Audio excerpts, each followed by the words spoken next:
Hello everybody, I'm Teacher Tiger and welcome to the first part of a new series on building a 7mm narrow gauge locomotive. And this is part 1, preparing the locomotive body kit. I showed this kit in my last update video and received some interest regarding it, so I decided that I would do a series on developing this kit as I go. So I thought I'd try something a bit different and have a bit of fun with it really, so I hope you enjoy it. This is a Smallbrook Studio kit in cast urethane of Iris, which is an 040 side tank locomotive. And I got this from the Smallbrook Studio website for a cost of £35, not including postage and packaging. Okay, let's make a start. So we'll open up the kit and we'll see what we've got inside. This is a cab front. This is the boiler, firebox and smokebox. This is the footplate with cast cylinders and cast steps. This is the chimney and dome. These are the side tanks. These are weighted with lead shot, which you can see cast internally to provide a bit of extra weight for traction. This is the cab rear. This is the cab roof. And these are two cab sides with handles. Lastly, this little bag is bits of brass rod and other little bits and pieces to help us make the things like the smokebox door dart. Okay, so this is the first time I've ever done a kit like this before, so I'm certainly not an expert. So if you see something that I'm not quite doing right, or I say something you disagree with, please let me know in the comments, especially if you know of a better way of doing something, and that would be greatly appreciated. Thanks very much. So let's get started on the next step. Okay, so here I've got a washing up bowl with some warm water in and a little bit of Cif cream cleaner. I'm just giving all the parts a quick scrub with a toothbrush. Health and safety notice at this point, please ensure that this is an old toothbrush you're using for this job and not yours or anybody else's current toothbrush, as you're not going to be very popular if someone else in your house is cleaning their teeth with Cif cream cleaner.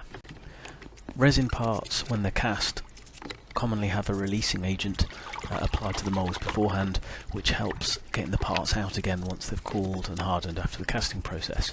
This can sometimes leave a bit of an oily finish on the parts, which can affect the quality of your paint finish, so I'm just going to scrub this off very carefully, again using an old toothbrush.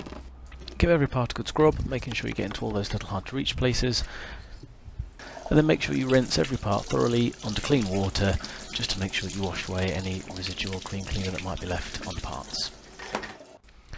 Towel dry any of the excess water off the parts, and then put them somewhere warm and let them air dry for a while.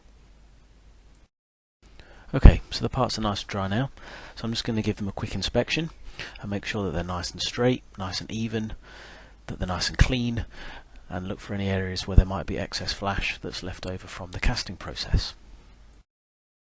Any excess flash that you do find can just be trimmed off with a sharp craft knife. Before anybody points it out to me, yes, I should be cutting away from myself, especially with a knife as sharp as this, so make sure you do as well.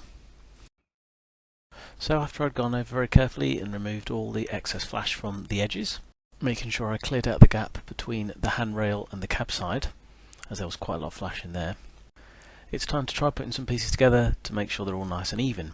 And as we can see, the bottom of this smoke box isn't quite flat, it doesn't quite sit flush with the footplate, so using some sanding paper I'm just going to very carefully sand some away until it's nice and flat and sits evenly on the footplate. I made sure that I test fitted the parts back together again on a fairly regular basis, as you can sand an awful lot of material away very fast from these with the sanding paper, so it was a matter of taking a little on often, taking up a little bit of time and test fitting it to make sure. And once I was happy with the fit and that everything was nice and flush, nice and flat, it was time to key the other parts of the kit using a finer grade paper just to make sure they were ready for accepting the paint in the priming process. And finally, the last job was just use an old paintbrush just to dust off the parts, give them a quick clean, make sure I've got rid of all the loose bits and pieces of dust, loose bits of flash, so the parts are nice and clean, ready for assembling and painting. Okay, the last job before the parts kit and prep's ready for assembly is to sort out these blowholes. They are quite small, and this is the inside of the tank, so it's not really quite as crucial, but I thought I might as well make a good job of it. So you can see them here, they're very small, and again this is due to trapped air in the casting process. So I used some milliput. This is superfine filler in white. So I cut a bit of filler, and I cut a bit of hardener, and then making sure my fingers were damp, smushed them together and making sure they were thoroughly mixed, ready for spreading and filling the parts. And then it was just a matter of spreading the filler on the part and using an old plastic card from my wallet, spreading it out and making sure that I worked it into all the holes, that they were all filled, and the surface was nice and flat and even, ready for sanding once it hardened. So there we have it. That's all the parts cleaned, trimmed, sanded and filled, all ready for assembly and priming and painting. So thanks very much for watching. Hope you enjoyed it. As I said earlier, this is a new project and it's not something I've done before, so any feedback would be greatly appreciated. So anyway, thank you very much for watching. I'm Teacher Tiger, hope you enjoyed it, and I'll see you next time for part 2, which will be preparing the chassis. Thanks very much, bye bye.